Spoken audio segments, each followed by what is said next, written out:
नमस्कार, स्वागत है आप सभी का एक बार फिर से हमारे चैनल में। दोस्तों, आज के इस वीडियो में मैं आप सभी के लिए एक बार फिर से बड़ी और मुख्य खबरें लेकर के आया हूं। जी हां, बहुत बड़ी खबर है, इसलिए वीडियो को अंत तक देखिएगा। जिसमें पहली बड़ी खबर मैं आपको बताऊंगा, अहमदाबाद में आम आदमी पार्टी के दफ्तर पर गुजरात पुलिस की रेड, केजरीवाल ने कहा बौखला गई है भाजपा। तो वहीं एक और बड़ी खबर में दोस्तों मैं आप सभी को बताऊंगा, पश्चिम बंगाल में एक रैली के दौरान बम विस्फोट, 2 भाजपा कार्यकर्ता घायल। तो वहीं एक और बड़ी खबर में आपको बताऊंगा, ज्ञानवापी केस में आज वाराणसी कोर्ट का अहम फैसला, धारा 144 लागू। तो ये तमाम बड़ी खबरें हैं दोस्तों, इसलिए वीडियो को अंत तक जरूर देखिएगा। साथ ही आपसे छोटी सी रिक्वेस्ट है, वीडियो को लाइक करके शेयर करना और चैनल को सब्सक्राइब करना। तो चलिए बात करते हैं सीधे पहली बड़ी खबर से। अहमदाबाद में आम आदमी पार्टी दफ्तर पर गुजरात पुलिस की रेड, केजरीवाल ने कहा बौखला गई है बीजेपी। गुजरात में आम आदमी पार्टी की नजरें लगातार टिकी हुई हैं। ऐसे में आपके राष्ट्रीय संयोजक अरविंद केजरीवाल 2 दिवसीय गुजरात दौरे पर पहुंच चुके हैं। उनके पहुंचने से पहले ही गुजरात पुलिस ने आम आदमी पार्टी के अहमदाबाद दफ्तर में छापेमारी की है। इसको लेकर दिल्ली के मुख्यमंत्री और उप मुख्यमंत्री की ओर से प्रतिक्रिया आई है। आम आदमी पार्टी के संयोजक अरविंद केजरीवाल रविवार की शाम को अहमदाबाद पहुंचे हैं। वो 2 दिवसीय दौरे पर गुजरात आए हैं। उनके पहुंचते ही पार्टी के नेता इसुदान गढ़वी ने ट्वीट कर बताया कि आपके दफ्तर पर गुजरात पुलिस ने छापेमारी कर दी है। गढ़वी ने ट्वीट कर लिखा है, आम आदमी पार्टी के दफ्तर पर गुजरात पुलिस की 2 घंटे की रेड में कुछ नहीं मिला। उन्होंने कहा कि वो फिर आएंगे। आम आदमी पार्टी के दफ्तर में गुजरात पुलिस की छापेमारी पर अरविंद केजरीवाल ने भी ट्वीट किया है।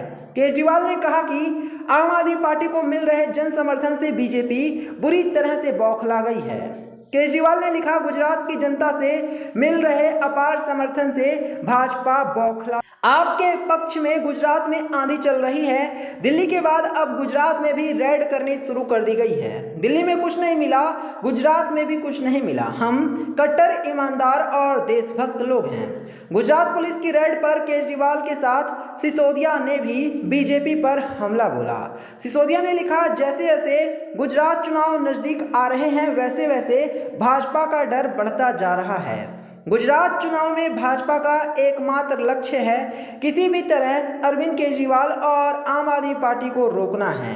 मैं भाजपा से पूछना चाहता हूं, केजरीवाल जी से इतना क्यों डरते हो? तो साफ है कि बीजेपी में पूरी तरह से डर देखने को मिल रहा है और इसी वजह से भाजपा वाले ये इस तरह की कार्यवाही कर रहे हैं। केजरीवाल ने सीधे सीधे बीजेपी वालों पर कई तरह के बड़े और गंभीर आरोप लगाए हैं। केजरीवाल का मानना है कि बीजेपी वाले इन दिनों ना सिर्फ डरे हुए हैं बल्कि घबराए हुए हैं और इसी वजह से पहले दिल्ली में मनीष सिसोदिया के आवास पर रेड करवाई गई। मनीष सिसोदिया की गिरफ्तारी का पूरा इंतजाम किया गया और इसके बाद अब गुजरात के अहमदाबाद में भी आम आदमी पार्टी को परेशान करने की कोशिश की जा रही है। यही केजरीवाल का मानना है। चलिए इसके साथ मैं आपको लेकर चलता हूं एक और बड़ी खबर की तरफ। पश्चिम बंगाल में एक रैली के दौरान बम विस्फोट, 2 भाजपा कार्यकर्ता। जी हां, बता दें, पश्चिम बंगाल में एक रैली के दौरान देसी बम फट गया। बम फटने से भारतीय जनता पार्टी के कार्यकर्ता घायल हो गए। जानकारी के मुताबिक पश्चिम बंगाल के शीतलकुची में रविवार को एक विरोधी रैली के दौरान कई देसी बम फटे।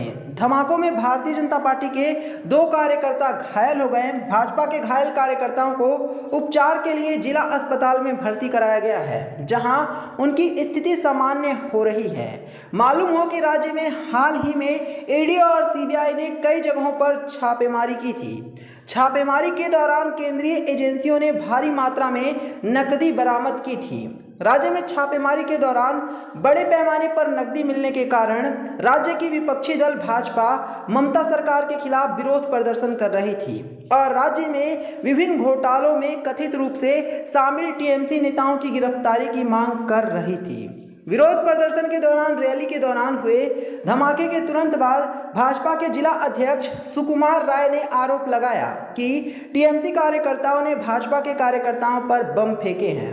उन्होंने कहा कि हमने कूच बिहार के सीतमकूच इलाके में कथित रूप से राज्य में विभिन्न घोटालों में शामिल टीएमसी के नेताओं की गिरफ्तारी के लिए एक विशाल रैली की। रैली के दौरान टीएमसी के कार्यकर्ताओं ने पथराव करना शुरू कर दिया और बाद में बम भी फेंके।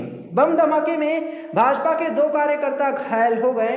भाजपा जिला अध्यक्ष के सभी आरोपों को खारिज करते हुए टीएमसी सांसद शांतनु सेन ने समाचार एजेंसी एएनआई को बताया कि बीजेपी सिर्फ सुर्खियों में बने रहने के लिए ऐसा कर रही है। उन्होंने कहा ये भाजपा का उनकी रैली में कोई लोग नहीं है, इसलिए वो ये सब सुर्खियों में बने रहने के लिए आरोप लगा रहे हैं।